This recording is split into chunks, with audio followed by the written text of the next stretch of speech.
Don't want to fix it alone? Call RVFix to get virtual assistance from a certified technician today.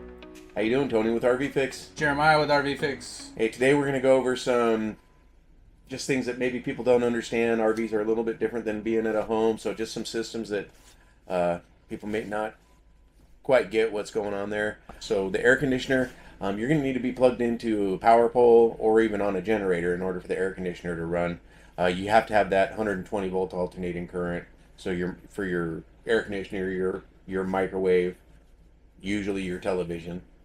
If you're not plugged in, you don't plugged into a generator, that stuff's not going to run. Well, even on top of that with the air conditioner, if, like down in Arizona or even down like Alabama, Florida, where it's very humid, that air conditioner running all day long, there's a good chance that it's going to freeze up.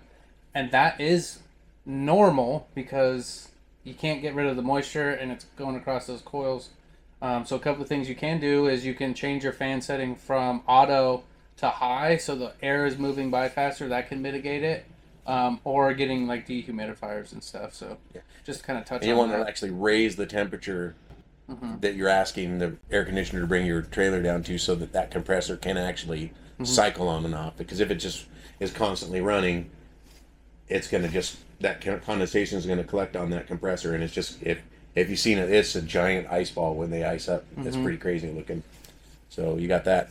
And then just to touch on the freezing up, there are certain manufacturers of air conditioners and thermostats that have a dry mode setting where they run for 15 minutes and then the compressor shuts off for 15 minutes. And so it'll cycle on and off to try to mitigate that freeze up. So if you're in one of those areas, you can always check into maybe upgrading to these other systems. So I know Furion's got one, and I think Coleman has like a full setup now that has a dry setting in their thermostats. So there are some options out there too. That's probably the more expensive route than some of the other stuff, but there is some of that. Water heaters. Specifically tankless. Right. They can be pretty touch and go depending on where you're at. If you know how to use them, most of them have a 20-minute timer on them. So if they're running continuously at 20 minutes, they will shut down until you turn the water flow off and then turn it back on. So still really can't take those Hollywood type showers unless you're going to turn the water off and turn it back on in the middle of it. But you can do that.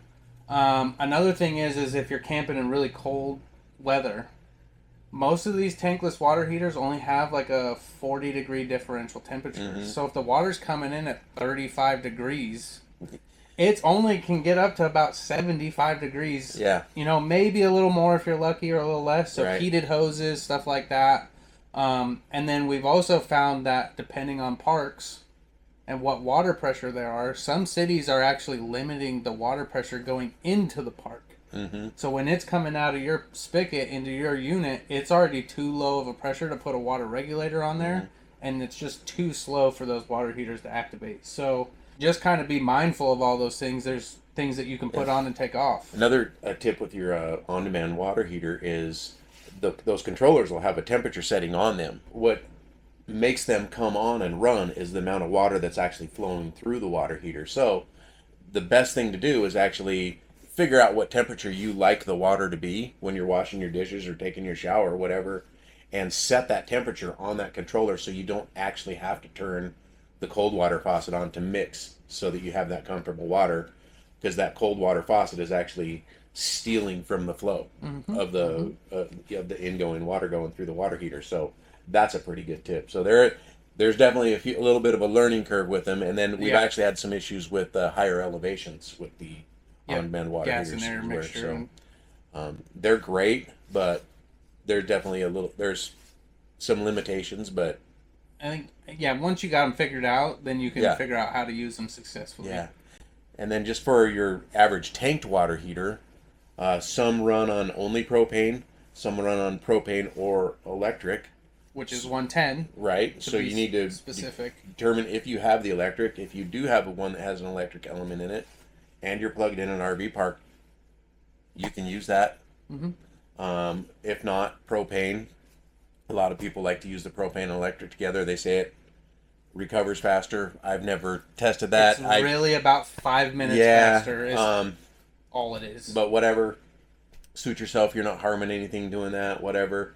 But just keep in mind, once you get set up camping, I like to turn my water heater on right away, because it takes a good 40, 50 minutes for it to heat that water up from cold to hot that first time, and then you'll hear it just kind of kick on periodically. And that's in a small tanked water heater. Yeah. If you got the 10s or the 16 gallons, it's probably a little bit more than an hour. Sure. Just a lot of water. Sure. So, I do the same thing. Yeah. I'll hook up, level the unit, hook up water, and then I'll come inside, turn it on, then I go out and do all my stabilizer jacks and finish the rest of the setup. And usually by the time I'm done, we got a tank of hot water. Yeah. So, I think our next one, and I mean, I think this one pulls our hair out just as much as it does the customers, but 12-volt refrigerators. Oh. There was, I mean, even for us, there was a big learning curve. Sure. Going into these 12-volt ones. One, you got to have good battery power. If you're a dry camper and you got one battery on there, that is the first mistake you need to correct. Yeah. They take a lot of power. And if you're dry camping, you need batteries and solar. Yeah. Or a generator, but most people don't want a generator running while they're up in the middle of the mountain trying to listen to nature. And what most people don't understand is, with the deep cycle batteries, which is maybe another thing we should talk about, is it takes a long time to charge your battery. Just plugging it into a generator or plugging it into your truck for an hour, that's not getting it done. Kind of rule of thumb is it takes 24 hours to charge one deep cycle battery. So if you have two plugged in, that's 2 days. So just plugging it in for an hour or two out camping. And that's with nothing running. Right. If you got stuff on, you're looking at closer to 72 hours for two batteries. Right. So your best bet is to give us a call at RVFix, and we can help you size solar and battery system. You want to make sure this guy right here. You think about your battery as your reservoir. You know, if you're thinking of like like a river and a lake system, your batteries are your reservoir, and your solar panels are what's filling that reservoir. So you want to make sure that you're able to replenish what you're pulling out of the batteries with those solar panels during the day while the sun's shining. So it can be a pretty good balance, but you can usually do pretty good at kind of setting it up. You're probably going to still be running a little on the low side by the time you get your long weekend taken care of, but you can size it up to make it work just fine. And then back to the fridge thing. So there are a couple brands of fridges out there that have kind of dual controls inside. So one for the fridge, one for the freezer, which has kind of been misunderstood. So you'll have your main controls usually in your fridge section. And usually it's like 1 through 5, whether it's numbers or snowflakes or a dial. You just want it to be somewhere in the middle. That's usually the optimal. And then if you're dry camping, usually you turn it down 1 or 2, depending on, sometimes they're labeled and it'll say like dry camping or optimal. You'll see it, it'll say it right there, and it's usually above the number 2. Right around there. Then in the freezer, there's a dial or a slider, depending on which one you have. That is a baffle. It's not really freezer controls necessarily, but what it does is if you go to the colder, it actually is cutting off the airflow down to the fridge section, and it's pumping all that cold air into the freezer. So now your freezer is going to get super cold, which is great. That's what you wanted. But now your fridge section is above 40 degrees, and your food's going to go bad. And then it freezes up on top of that. Those coils will freeze up, and then you can't turn that back down because that baffle's all frozen. Now you got to turn it off and let it sit for 24 hours. So hopefully you brought a cooler to throw your food in and keep it cold. So it's best to just keep that one right in the middle too, or if it has an optimal thing printed on it, just keep it there for that one and adjust your main controls. I think that's been one of the biggest misunderstood things with 12-volt fridges. Yeah, that was quite the learning curve for us. So lastly, probably just go over the sewer, the connections, the hookups. We've done a few videos on that, but we might as well go ahead and touch on it again, and we can leave a link in the description below for just basics on the black tank. But for the most part, you could pull into an RV park and see everybody's got a hose hooked up, and there might be a dump station right there at your park or the spot where you're parked. That's fine. Hook your hose up, but you got to leave those valves shut. Watch your monitor inside. Let the tanks fill up and dump them as needed. Do not, under any circumstances, hook your sewer hose up to the dump station at your spot and just leave the valves open. bad days Bad ahead. day. Yeah. You'll get what I like to call poop mountain in your black tank, because all that sediment just goes in there, the liquid drains out, and it just starts to build up in there.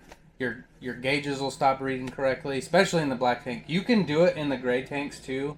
Food and grease and stuff gets down your drain, and soap scum from the shower. It just takes a lot longer. The black tanks are the ones that do it a lot. So if you don't do that, and you do it the correct way, you fill your tanks up to about 2/3 or more. You're going to dump that black tank. Then you're going to hook up to a flush if you can. If you got a black tank flush and have the capability, flush your tank out.